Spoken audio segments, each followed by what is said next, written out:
가운데 계신 분들 또 좌우에 계신 분들 바라보시면서요, 우리는 행복한 사람입니다 하면서 인사하겠습니다.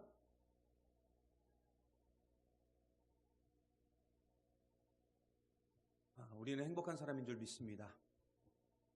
우리는 지난 2주 동안에 어버이 주일 또 청년 주일을 맞이해가지고 이 고린도전서의 말씀을 우리가 잠깐 좀 쉬었습니다. 오늘부터 이제 다시 이 고린도전서로 다시 돌아와서 우리에게 주시는 새로운 은혜를 우리가 함께 나누고 내 삶을 고린도에서 이제는 하나님의 나라로 완전히 변화시켜 나가는 저와 여러분 되시기를 간절히 소망합니다. 여러분, 고린도는 사도 바울 당시의 도시 이름이었지만 고린도라는 말의 의미는 무슨 뜻이 있다고 말씀드렸어요? 음행, 그렇죠? 음행이라는 뜻이 있다고 말씀을 드렸습니다. 그리고 이렇게 음행한 도시에 사도 바울을 통하여서 교회가 세워졌고 아름답게 부흥과 성장을 하였지만 결국 이 교회마저도 큰 문제가 발생하게 되었습니다. 그리고 이 문제를 해결하기 위해서 사도 바울이 쓴 편지가 바로 오늘 우리가 함께 읽은 고린도 전서입니다. 그리고 오늘 우리는 고린도전서의 7장의 그 서두 부분을 우리가 함께 좀 보았습니다.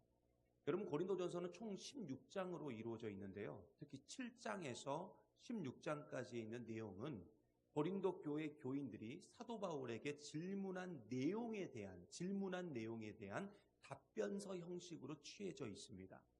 고린도 교회 안에 심각한 문제들이 발생하게 되었고 이 고린도 교회 교인들은 이 문제로 인해서 심한 자기들끼리의 논쟁이 일어나게 되었습니다. 말이 좋아 논쟁이지 거의 싸움이 일어나게 된 것입니다. 그리고 자신들의 이 논쟁에 대해서, 이 싸움에 대해서 교회의 설립자인 사도 바울에게 어떤 생각을 가지고 있는지 질문하였고 사도 바울은 이 질문에 대한 답을 7장에서 16장까지 계속 지금 하고 있습니다. 그래서 7장에서 16장까지를 보면은 계속적으로 반복돼서 나오는 단어들이 있는데 뭐뭐에 대하여 이런 말이 나와요. 뭐뭐에 대하여. 그러니까 이게 무슨 말이에요? 그러니까 고린도에 있는 교인들이 뭐뭐에 대하여 질문을 너희들이 했는데 내가 이렇게 답한다 하면서 7장에서부터 16장까지 이런 내용들이 굉장히 많이 나옵니다. 그리고 7장에 보면은 결혼에 관련된 논쟁과 그 질문에 대한 사도 바울의 답변이 쓰여져 있습니다. 더 정확히 말하면 결혼, 그 다음에 이혼, 그리고 독신의 이 세 가지 주제에 대한 답변이 쓰여져 있는데 우리가 한 번에 이 모든 것을 다 다루기 힘들기 때문에 오늘은 특별히 결혼에 관계된 이야기만 좀 다루려고 합니다. 사실 여러분, 오늘 우리가 이 말씀을 잘 이해하기 위해서는 기본적으로 두 가지의 지식이 필요합니다. 이 지식이 없고서는 오늘 말씀을 절대로 우리가 이해할 수가 없어요. 그러면 어떤 거에 대한 두 가지에 대한 지식이 필요하느냐? 첫 번째는 뭐냐면은 헬라어에 대한 지식이 필요합니다. 헬라어. 여러분, 헬라어는 이 신약 성경이 쓰여질 때 기본이 된 언어입니다. 우리는 이제 뭐 국어, 우리 한글로 이렇게 쓰지만은 그 당시 신약 성경은 헬라어라는 고대 그리스어로 이게 전부 다 쓰여졌습니다.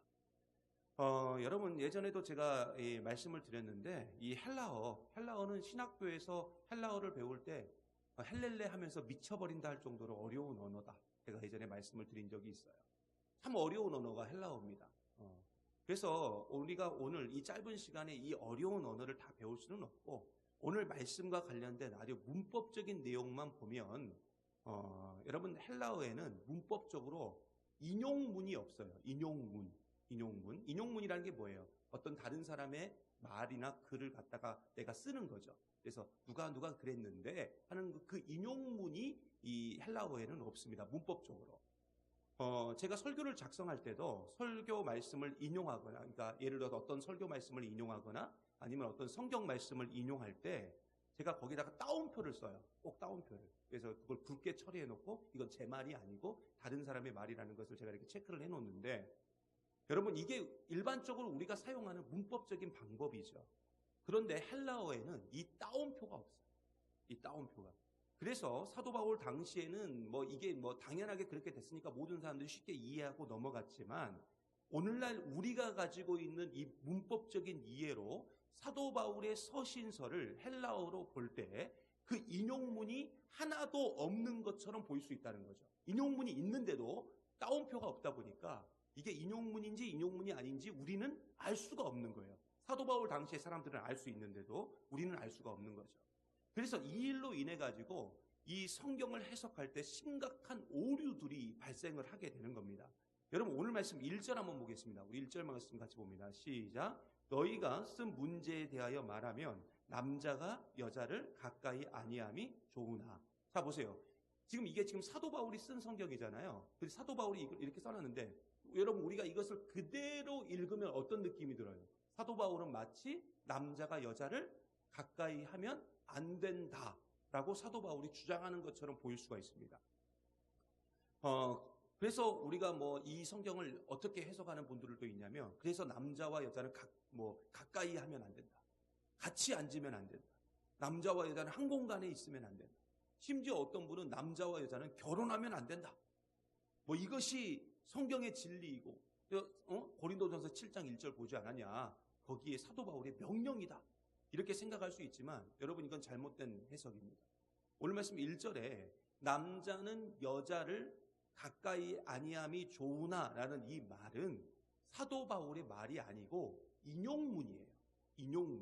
그러니까 더 정확히 말하면 고린도 교회 교인들이 사도 바울에게 남자는 여자를 가까이 하면 안 된다고 누가 그러는데, 사람들이 그렇게 말을 하는데, 요즘 사상이 그러는데, 생각이 그러는데, 이 말에 대한 사도 바울 선생님의 답변을 좀 주십시오 라는 내용이에요. 그리고 사도 바울은 그 질문을 지금 인용하고 있는 겁니다. 너희들이 이렇게 말했는데 하면서 인용하고 있는 거죠.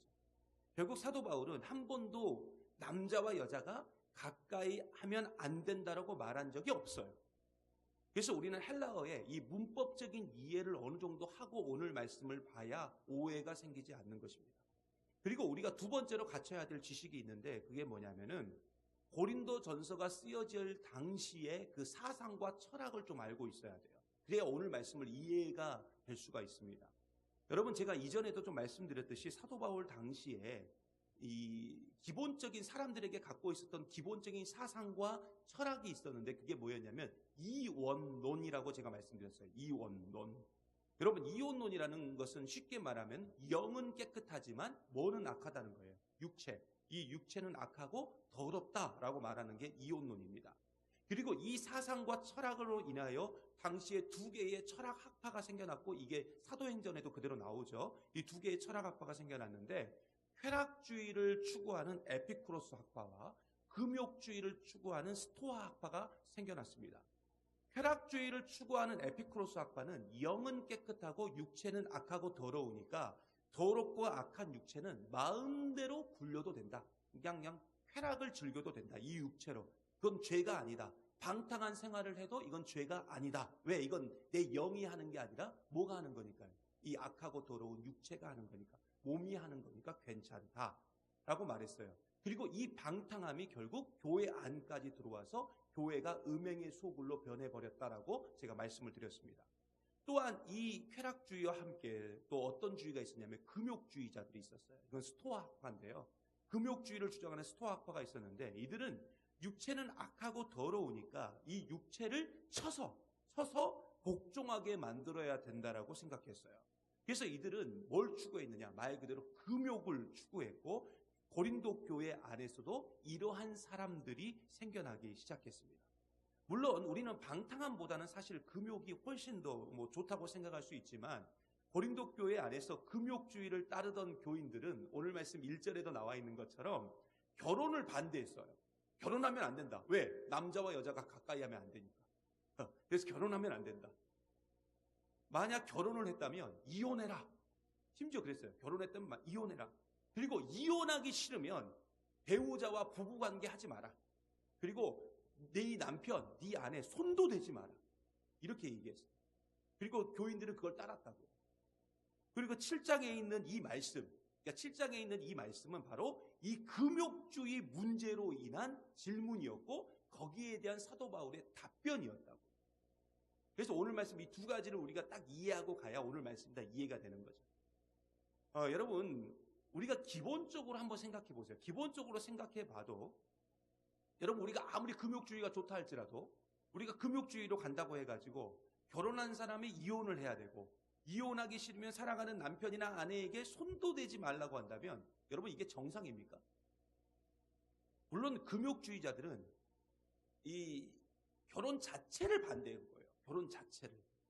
그래서 사도 바울은 오늘 말씀 2절에 이렇게만 합니다. 2절 말씀 같이 봅니다. 시작. 음행을 피하기 위하여 남자마다 자기 아내를 두고 여자마다 자기 남편을 두라. 여러분, 우리는 이 말씀을 잘못 오해해서 성욕을 풀기 위해서 내가 결혼을 해야 된다라고 해석하면 안 됩니다. 이 말씀은 결혼해야 된다라는 걸 이야기하고 있는 사도 바울의 답변이에요. 결혼해야 된다. 근데 이것은 어떤 얘기를 하냐면 일부 일처제를 말해요. 그러니까 하나님께서 태초에 그렇게 하셨던 것처럼 한 여자는 한 남자를 만나서 반드시 결혼해야 돼요. 일부 다처제 안 돼요. 그죠? 일처 다부제 안 돼요. 그리고 일부 일처제가 바로 하나님의 뜻이라는 것입니다. 여러분, 창세기에 보면 하나님은 흙으로 사람을 만드시고 그 코에 생기를 후 하고 불어넣으신 후에 그가 생명이 되었다. 이렇게 나옵니다. 그리고 하나님의 형상대로 누굴 만들었어요? 남자, 즉 사람 아담을 만드셨어요. 그리고 하나님이 그 사람인 아담을 깊이 잠들게 하신 다음에 그 몸에서 뭘 빼냅니까? 갈비뼈를 하나 싹 빼내가지고 여자, 즉 하와를 만드셨습니다. 결국 남자와 여자는 여러분 근본이 다르고 재료가 달라요. 그죠? 남자는 흙으로 만들어졌지만 여자는 뼈로 만들어졌거든요. 뼈로요. 그래서 어떤 목사님의 설교를 들으니까 이렇게 말씀하시더라고요. 그래서 남자는 여자한테 함부로 덤비면 뼈도 못 추린다고. 네. 그만큼 여러분 여자와 남자는 다른 존재입니다. 그래서 항상 그 다름을 우리가 인정하고 갈 때 정말 평안할 수 있고 행복할 수 있는 거죠. 어차피 다른 거예요. 여자와 남자는 어차피 다른 거예요. 하지만 남자와 여자는 근본이 다르고 재료가 다르지만 사실 그 격은 같은 존재라는 것입니다.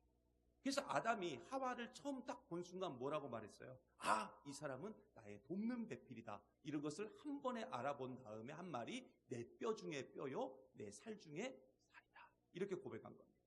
이 말은 결국 제가 뭐라고 말씀드렸어요? 아담과 하와는 한 몸이다 라고 제가 수요일 예배 때 말씀을 드렸어요.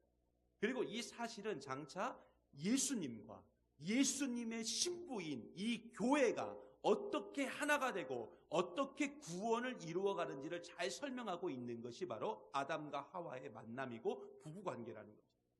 여러분, 지난주에도 말씀드렸지만 요즘 청년 세대를 M4 세대, 모든 것을 포기하는 세대다, M4 세대다 이렇게 부른다고 말씀을 드렸습니다.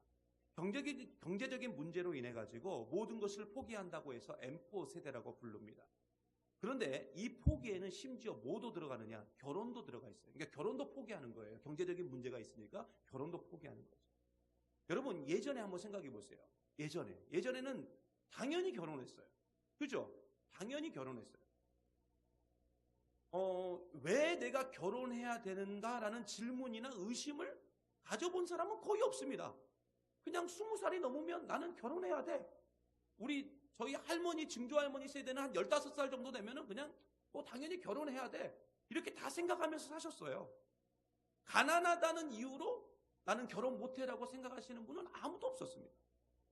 근데 지금은 경제적인 문제라고 하기는 하지만 이 사회적인 현상 자체가 결혼 자체를 거부하고 있어요. 그리고 여러분, 나 혼자 산다 이런 TV 프로그램이 인기가 있을 정도로 정말로 혼자 거주하는 사람들을 혼고족이라고 부르거든요. 혼고족. 그 혼고족들이 늘어나고 있습니다. 이것을 우리가 흔히 1인 가구라고 부르잖아요.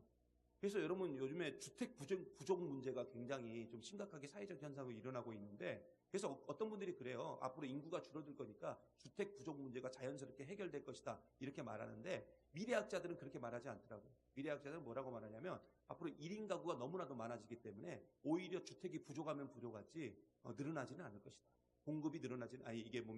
수요가 늘고 공급이 그만큼 따르지는 못할 것이다. 이렇게 이야기를 하고 있더라고요.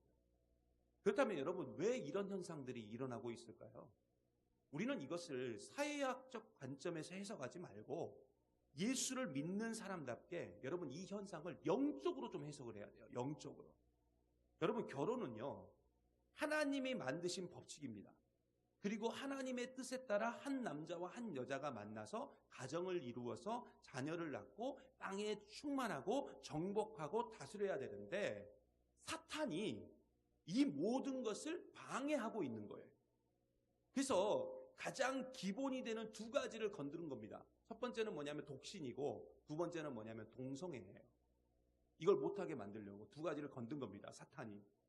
그리고 이 두 가지는 결국 하나님의 뜻인 땅에 충만하고 땅을 정복하고 다스리는 일을 막고자 하는 사탄이 가진 최고의 무기라는 거죠.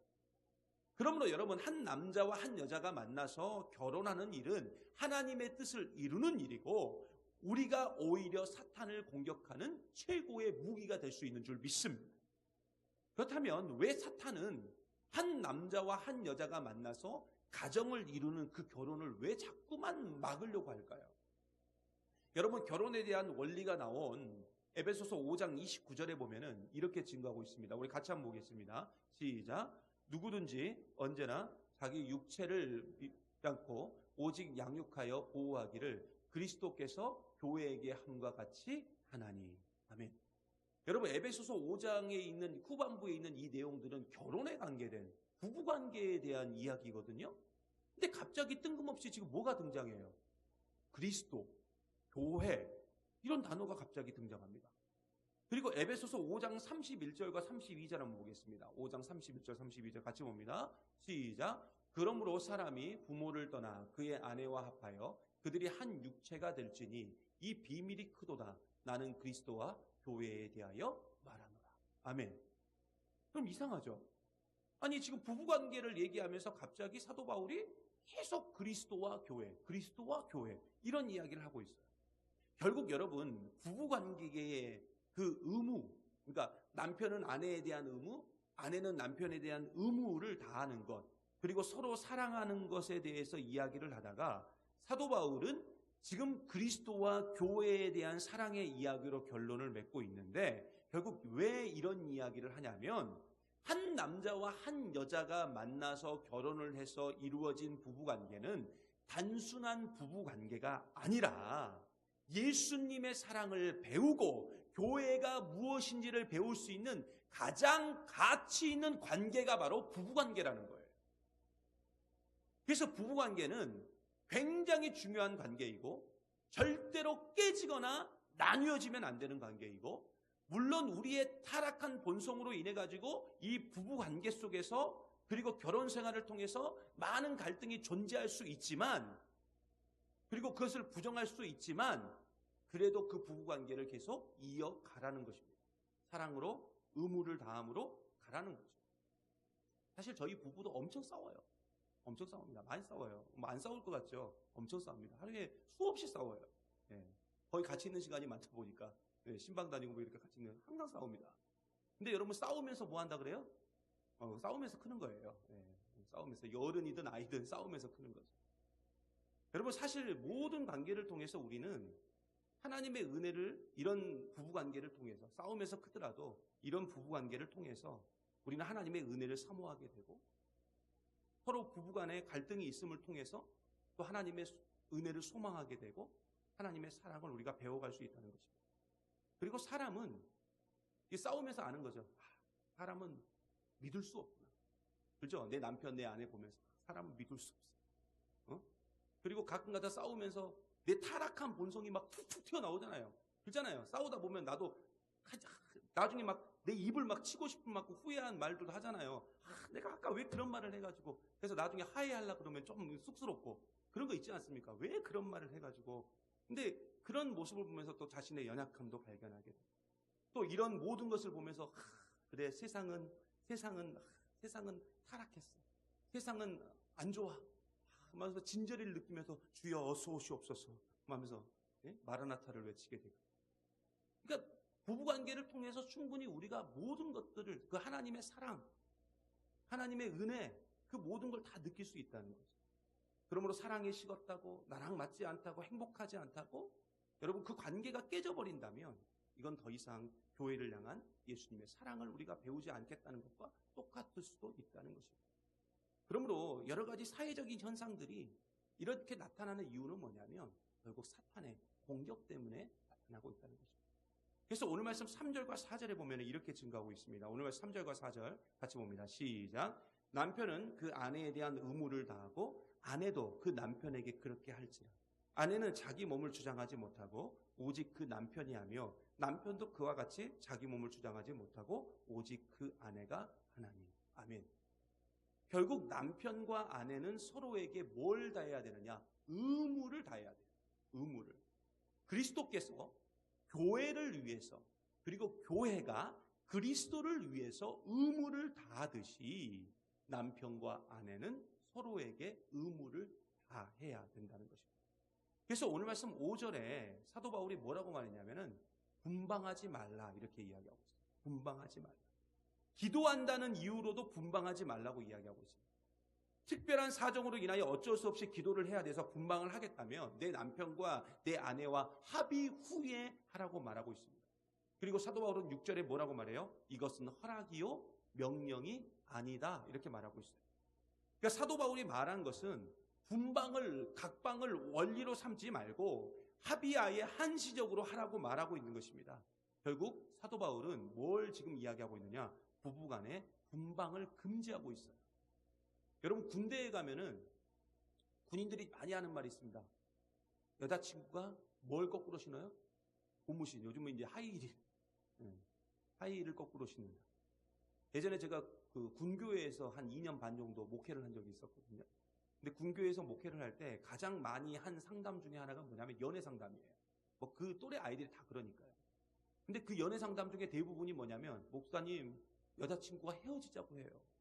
그게 대부분의 상담이에요. 이게 뭔 말이냐면 휴가증 달라는 거예요. 저보고 휴가증. 얼른 가서 만나서 설득하고 와야 되니까 저한테 휴가증 달라고. 요즘엔 고무신이 아니라 이제는 군화를 꺾어 놓으시는 일들도 자주 벌어지는데 그렇다면 왜 여러분 군대에서 유독 이런 일들이 많이 벌어질까요? 결국 몸이 멀어지면 뭐도 멀어지는 거예요? 마음도 멀어지는 거예요. 사도 바울은 군대도 안 갔다 왔으면서 이 사실을 너무나 잘 알고 있었습니다. 몸이 멀어지면 딴 생각을 하게 되고 딴 생각을 하게 되면 마음도 멀어지기 때문에 사도 바울은 분방을 금지한 겁니다. 그리고 당시 금욕주의자들이 아까도 말씀드렸듯이 자신의 아내조차도 남편조차도 손을 못 대게 했어요. 사도 바울은 오늘 말씀 3절과 4절에 보면은 뭐라고 말하냐면 이 내용이 사실은 부부관계를 하라는 거예요. 부부관계. 여러분 3절에 의무라는 단어가 나오죠. 근데 이것의 원뜻이 뭐냐면은 부부의 성생활을 말하고 있습니다. 그리고 4절에 오직 성관계는 부부만이 합법적이다 이렇게 말하고 있는 겁니다. 결국 부부가 아니면 절대로 해서는 안 되는 일이 바로 성관계죠. 그러므로 배우자 외에 다른 사람과 성관계를 한다는 건 뭐냐? 결국 교회가 그리스도를 버리고 우상을 섬기는 것과 똑같은 것이라는 것입니다. 근데 요즘 이 시대를 보면은 성경의 이 절대적인 가치를 버리고 아주 지저분한 세상 속에서 우리가 살아가고 있습니다. 그리고 교인들조차 이 세상적인 가치를 따르고 이것을 인정하면서 살아가고 있어요. 그런데 분명한 사실은 오직 모든 성관계는 오직 부부만 합법적이고 이게 성경의 기준이라는 것입니다. 그리고 성경은 그리스도인에게만 주어진 것이 아니라 모든 세상과 모든 사람에게 주어진 보편적인 가치라는 거죠. 그러므로 부부는 여러분 무슨 일이 있어도 같이 하는 시간을 많이 가져야 되고 함께하는 시간을 많이 가져야 되고 가급적 특별한 일이 아니면은 떨어져 지내면 안 된다는 것입니다. 예전에 제가 다른 교회에서 사역을 할 때 직장 문제로 인해 가지고 이게 떨어져 지낸 부부가 있었습니다. 떨어져 지낸 부부가 있었는데 그래서 이 떨어진 부부가 이제 주말만 만나는 거죠. 이걸 우리가 흔히 주말 부부라고 그러지 않습니까? 주말만 만나는데 근데 제가 뭐라고 말했냐면은 그 사실을 미리 이제 결혼하기 전에 알고 이렇게 얘기했어요. 너희들이 결혼하기 전에 뭔가 지금 결단을 내려야 된다. 한 사람이 직장을 그만두는 한이 있더라도 무조건 함께 지내라. 이거 주말 부부는 이거 성경적인 게 아니다. 이거 함께 지내라. 제가 이렇게 말한 적이 있거든요. 근데 제 말 안 듣더라고요. 왜냐하면 직장을 쉽게 포기할 수가 없기 때문에. 근데 1년쯤 후에 결국 문제가 발생을 하게 됐어요. 1년쯤 후에. 그리고 이 주말 부부 생활을 정리를 하고 함께 지낸 부부를 보았습니다. 여러분 독처하는 것은 성경에도 분명히 얘기하고 있죠. 독처는 하나님 보시기에 좋지 않은 거예요. 그런데 결혼 후에도 독처를 한다? 여러분 이건 하나님의 뜻이 아닙니다. 그래서 사도 바울은 오늘 말씀 7절에 이렇게 증거하고 있습니다. 7절 말씀 우리 같이 한번 보겠습니다. 시작. 나는 모든 사람이 나와 같이 하기를 원하노라. 그러나 각각 하나님께 받은 자기의 은사가 있으니 이 사람은 이러하고 저 사람은 저러하니라. 아멘. 여러분 신학자들에 의하면은 사도 바울은 강제 이혼을 당한 것으로 보고 있습니다. 사도 바울은 강제 이혼을 당한 것으로 보고 있어요. 결국 사도 바울은 요즘 말로 하면은 돌아온 싱글 돌싱이죠. 왜 그러냐면은, 왜 그렇게 신학자들이 추측을 하고 있냐면은, 이 사도 바울은 원래 잘 나가던 바리새인이었어요. 그렇잖아요. 아주 잘 나가던 사람이었는데, 그런 사람이 갑자기 복음을 받아들이고 흔한 말로 예수쟁이가 되어버린 후에 이 사도 바울의 부인이 사도 바울을 떠나버린 것으로 사도 바울은 해석을 하고 있습니다. 물론 사도 바울은 당시 주님의 재림이 얼마 남지 않았다고 생각했기 때문에 결혼을 하지 않아도 된다라고 말하고는 있긴 있어요. 정말 예수님이 곧 오실 줄 알았기 때문에, 막 당장 오실 줄 알았기 때문에 그렇게 말을 했습니다. 하지만 사도 바울은 그럼에도 불구하고 성경 말씀대로 한 남자와 한 여자가 만나서 결혼을 해야 되고 가정을 이루어야 된다라고 주장했습니다. 그리고 독신은 하나님이 주신 은사이기 때문에 하나님의 뜻에 의해서 특별한 은사를 받은 사람만 혼자 지내라, 이렇게 말하고 있어요. 결국 결혼이냐 독신이냐라는 그 개념은 우열의 개념이 아니라, 상하의 개념이 아니라 은사의 개념이라는 것을 지금 7장 7절 말씀을 통해서 이야기하고 있는 것입니다. 그러므로 하나님의 특별한 부르심에 독신주의로 사는 사람을 우리가 함부로 비난하면 안 된다는 거죠. 여러분, 결혼은 하나님께서 이 땅에 세우신 하나님의 교회와 예수 그리스도의 사랑을 가장 아름답게 연습하고 그 은혜를 구하는 현장인 줄 믿습니다. 그래서 예수님이 교회를 위해서, 그리고 교회가 예수님을 위해서 의무를 다하듯이 부부는 서로가 서로에게 의무를 다해야지만 합니다. 그런데 이런 의무는 결국 나를 포기하고 내가 주인 삼은 모든 것을 다 내버릴 때 그때 가능한 줄 믿습니다. 그리고 그때 영적인 관계와 육체적인 관계까지 아름다운 의무와 책임을 다할 수 있다는 것입니다. 여러분, 오늘도 이 사실을 꼭 잊지 말고 가정에서, 또 교회 안에서, 그리고 주어진 내 삶의 현장에서 내게 주어진 의무, 그리고 그 책임을 주님 다시 오시는 그날까지 잘 지켜내고 잘 행하며 나아가는 저와 여러분 되시기를 간절히 소망합니다.